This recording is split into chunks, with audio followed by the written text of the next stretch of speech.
வணக்கம், மீண்டும் இன்னொரு வீடியோவில் உங்களை சந்திக்கிறேன். அதாவது பேட்ட விஸ்வாசம் இந்த ரேஸ் வந்து இந்த பொங்கலுக்கு மிகப்பெரிய ஒரு எதிர்பார்ப்போடு வந்த திரைப்படங்கள் அப்படின்னு கூட சொல்லலாம். இப்போ நான் வந்து விஸ்வாசம் திரைப்படம் பற்றிய ஒரு சின்ன பார்வை அல்லது ரிவ்யூ அப்படின்னு கூட வச்சுக்கலாம்.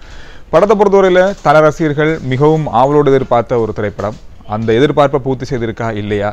அடுத்தது தலையுடைய திரைப்படம் கிட்டத்தட்ட 1.5 வருடங்களுக்கு பிறகு வர ஒரு திரைப்படம். இந்த திரைப்படத்தில் என்னதான் அப்படி இருக்க போகுது அப்படின்றத எதிர்பார்த்த ஒரு நேரம். இதெல்லாம் சரியா இருக்கா இல்லையா? படத்துடைய கதை மக்களுக்கு பிடிச்சிருக்கா? படம் எப்படி இருக்கு? படம் பார்த்தவங்க என்ன சொல்றாங்க அப்படின்ற விஷயங்களை இந்த வீடியோவில் கொஞ்சம் சுருக்கமாக பார்க்க போறோம்.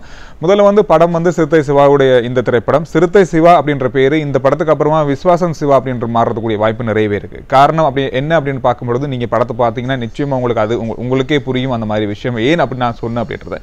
அடுத்த விஷயம், படத்தில் இருக்க கதை. எல்லாருமே முதல்ல விவசாயம் சம்பந்தமான படம் அப்படின்னு சொன்னாங்க. நிச்சயமா அது இல்லை. ஆனா விவசாயமாவோட சம்பந்தப்பட்ட ஒரு சில விஷயங்கள் அதுல இருக்கு, இல்லைன்னு சொல்ல முடியாது. முற்று முழுதாக கிராமத்துல இருந்து எடுக்கப்பட்ட படம். ஒரு சில காட்சிகள் மும்பையில ஷூட் பண்ணியிருக்காங்க. ஆனா ஷூட் பண்ணின இரண்டுமே ஒரு வித்தியாசமான கோணத்துல காட்டியிருக்காங்க. எனவே இடைவெளிக்கு முன்பு ஒரு பக்கமாகவும் இடைவெளிக்கு பின்பு ஒரு பக்கமாகவும் இந்த திரைப்படம் இருக்கு. கிட்டத்தட்ட படத்தை வந்து நாங்க பார்க்கறதுக்கு ஆரம்பிச்ச அந்த நிமிடத்துல இருந்து படம் முடியும் வரைக்கும் ஏதோ ஒரு விஷயத்துல எங்களை வந்து கவனத்தை ஈர்த்துட்டே இருக்கிற பல விஷயங்கள் படத்துல இருக்கு. சிவாவை பொறுத்தவரையில இந்த படம் 4வது படம், தலையோடு செய்கிற படம். இந்த படத்தை பொறுத்தவரையில் அவர் எதிர்பார்த்தது என்னவோ அதை தந்திருக்காரு. அவருடைய பக்கமாக ரசிகர்கள் என்னத்தை எதிர்பார்த்தாங்களோ அதை ஸ்க்ரீனில் பார்த்துருக்கோம் அப்படின்னு கூட சொல்லலாம். தலையுடைய நடிப்பு, நயன்தாரா அதுக்கு மிகப்பெரிய பலமாக இருந்திருக்காங்க. அதோடு யோகி பாபு, ரோபோ சங்கர், அதோடு கோபை சொல்லா இருக்காங்க. விவேக் எல்லாமே அவங்கவுங்களோட வேலையை சரியாக செஞ்சுருக்காங்க. தம்பிராமையா உட்பட மிகப்பெரிய பட்டாளம் நடித்திருந்தாலும் ஒரு சிலருடைய முகங்கள் தான் ஸ்க்ரீனில் தெரியுது. அந்த ஸ்க்ரீனை வைத்து கொண்டே வந்து படத்தை முழுமையாக ஓட்டியிருக்காங்க, முழுமையாக கொண்டு போயிருக்காங்கன்னு கூட சொல்லலாம். நிறைய இடங்களில் கண்கலங்க வச்ச காட்சிகள் நிறையவே இருக்கு. ஒரே ஒரு ஃபைட் சீன் இருக்கு. உங்களுக்கு நல்லா வந்து அந்த ஃபைட் சீனுடைய படங்கள் எல்லாம் வந்து நீங்க பார்த்துருப்பீங்க சோஷியல் மீடியாக்கள்ல. அதாவது மும்பையில் வந்து அதை ஷூட் பண்ணியிருக்காங்க.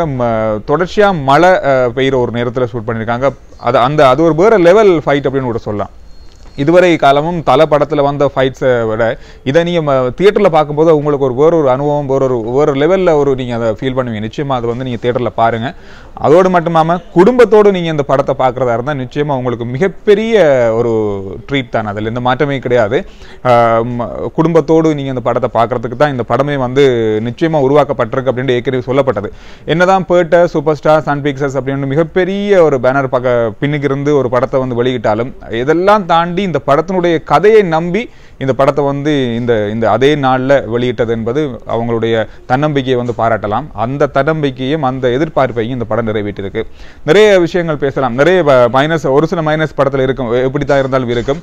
அதெல்லாம் விட்டுட்டு நீங்கள் வந்து முதல்ல படத்தை பாருங்க. படத்தை பார்த்ததுக்கு அப்புறமா நீங்கள் வந்து உங்களுக்கு என்ன ஃபீல் பண்ணுது அப்படின்ற விஷயத்த மட்டும் பாருங்க. யாராவது ரிவ்யூ பண்ணுறாங்க, யாராவது படத்தை பற்றி மைனஸாக பேசுகிறாங்க அப்படின்றதுக்காக படம் நல்லா இல்லை அப்படின்னு மட்டும் நினைச்சிடாதீங்க. ஒரு வித்தியாசமான தமிழ் சினிமாவை நீங்கள் பார்க்குறீங்க இந்த பொங்கலுக்கு. அதோடு மட்டும் இல்லாமல் விஸ்வாசம் திரைப்படத்தில் சில காட்சிகள், மும்பையில் எடுக்கப்பட்ட சில காட்சிகள், மாசான காட்சிகள் இருக்கு. ஒரு பிரம்மாண்டமான காட்சிகள், கொஞ்சம் ரிச்சான காட்சிகள் இருக்கு. கிராமத்தில் எடுக்கும்போது அழகான ஒரு இது அதாவது கிராமம் அப்படின் பொழுது ஒரு வித்தியாசமான ஒரு அழகு நிச்சயமா இருக்கத்தான் செய்யும். இது அதை விட பேரழகு அப்படின்னு கூட சொல்லலாம். ஒரு வித்தியாசமான அழகான கோணத்தில் பலதரப்பட்ட கதைகள். அஜித் வந்து பொதுவாக சில படங்கள் நாங்கள் அண்மை காலத்து படங்களில் கொஞ்சம் சீரியஸாக பார்த்துட்டோம். ஆனால் இந்த படத்தில் சிரிச்ச அஜித்தை வந்து நீங்கள் பார்க்கலாம். ஆரம்பத்தில் இருந்தே தம்பிராமையா எல்லாம் இருக்கலாம், யோகி பாபுவா இருக்கலாம், ரோபோ சங்கரா இருக்கலாம், விவேகா இருக்கலாம், இத்தனை நகைச்சுவை பட்டாலும் ஏன் கோபை சர்லா கூட இருந்தாங்க. இவங்கள் இருந்தும் கூட நம்ம தலை வந்து நிறைய இடங்களில் சிரிக்க வச்சிருக்காரு. நிறைய இடங்களில் வந்து எங்களை பழைய அஜித்தை வந்து திரும்பி பார்க்க வச்சிருக்காரு அப்படின்னு கூட சொல்லலாம். எனவே நிறைய விஷயங்கள் அப்டேட் ஆகிட்டே இருக்கும். நிறைய விஷயங்கள் வந்து இந்த படத்தில் வந்து ஏகப்பட்ட விஷயங்களை வந்து நீங்கள் பார்க்கலாம். வித்தியாசமான ஒரு படங்கள் வந்து நாங்கள் பார்க்குறோம் இல்லையா? இந்த வருஷத்தில் முதலாவது நீங்கள் பார்க்குற படம் விசுவாசமாக இருந்தால் நிச்சயமாக இந்த வருஷத்தை நீங்கள் வந்து ஒரு அழகான சினிமாவோட ஆரம்பிக்கலாம் அப்படின்னு கூட சொல்லலாம். ஓகே, நிறைய விஷயங்கள் பேசலாம். நிறைய விஷயங்களோடு நாங்கள் வந்து இணைந்திருப்போம். தொடர்ந்து சூரியன் FM யூடியூப் சேனலை பாருங்கள். வீடியோ பிடிச்சிருந்தா ஷேர் பண்ணுங்கள். நீங்கள் படம் பார்த்துருந்தீங்கன்னா படம் பற்றிய கருத்துக்களை, உங்களுடைய கருத்துக்களை கமெண்ட்ல சொல்லுங்கள். மீண்டும் சந்திப்போம்.